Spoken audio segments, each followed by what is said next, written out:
Kali ini Mimin akan mengalur sebuah cerita film yang sempat tenar pada tahun 2012 yang berjudul The Cat Name is Bob, di mana kisah ini mengalur kepada kisah antara seorang anak manusia yang bersahabat dengan seekor kucing yang dinamakan adalah Bob.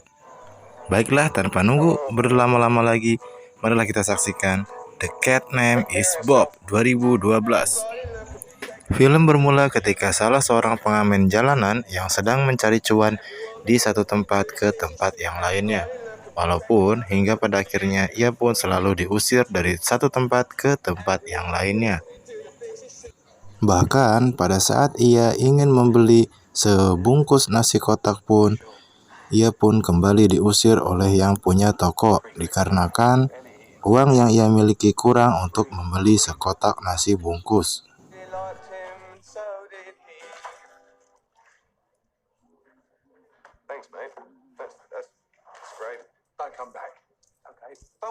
Selepasnya ia pulang ke rumah, terlebih tepatnya ketika ia sedang mandi, ia pun dikejutkan dengan suara berisik di area dapurnya. Kemudian ia pun memeriksa, dan alangkah terkejutnya dia bahwa yang masuk ke dapurnya adalah seekor kucing. Dan inilah dia awal mula dari alur film yang akan saya bawakan, yaitu kisah tentang persahabatan antara manusia dengan seekor kucing. Di keesokan harinya, ia pun berusaha untuk mengembalikan kucing liar tersebut kepada pemiliknya.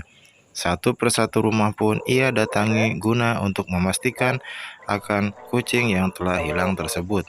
Akan tetapi tidak satu pun yang mengakuinya. Dan pada akhirnya ia pun berinisiatif untuk membebaskan kucing liar tersebut agar bisa terbebas di alam liar. Dan ternyata, ya, yang sudah mana kita ketahui semua bahwasanya naluri seekor hewan yang mana sudah cocok kepada salah satu majikannya, maka hewan tersebut akan balik lagi kepada majikannya, sehingga membuat kucing tersebut balik lagi ke rumahnya si John. Kita sebut saja ia adalah John.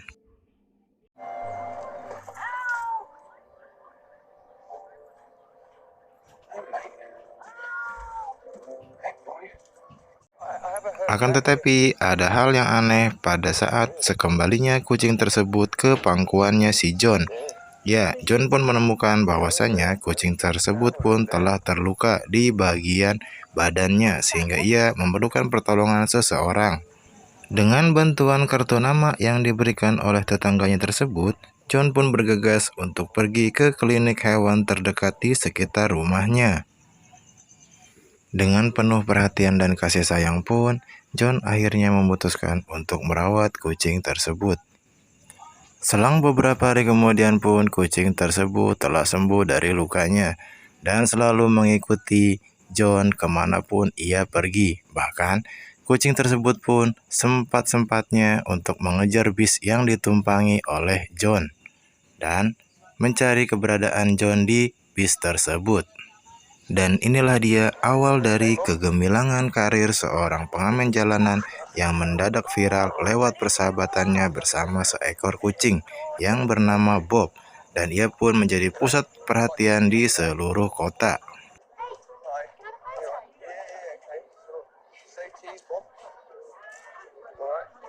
Seperti mendapatkan durian runtuh, ya itulah dia yang dialami oleh John. Cuan demi cuan ia dapatkan dari hasil persahabatan ia dengan seekor kucing yang bernama Bob, hingga ia menjadi viral di seluruh kota. Tanpa ia sadari, ketenarannya pun telah masuk ke dalam top news dan masuk ke dalam jajaran koran serta media sosial yang lainnya, sehingga membuat salah satu perusahaan besar yang meliputi sebuah media ingin meliput dirinya dan mengambil kisahnya ke dalam sebuah buku. Dan tak lama kemudian, John pun dipanggil untuk menandatangani sebuah kontrak oleh perusahaan terbesar, yaitu perusahaan media yang meliputi seluruh media yang sedang viral pada saat itu di kota terbesar tersebut, yang mana nanti kisahnya si John ini akan dituangkan ke dalam sebuah buku. Selang beberapa waktu kemudian, John pun akhirnya mendulang kesuksesan lewat kisahnya yang ditulis ke dalam sebuah buku. Hingga pada akhirnya, John pun bisa lebih terkenal dari sebelumnya. Yang sebelumnya John telah terkenal oleh media sosial, akan tetapi sekarang John telah lebih dikenal lagi kisahnya di dalam sebuah buku. Dan John pun mengadakan konferensi pers. Lalu kemudian film pun tamat.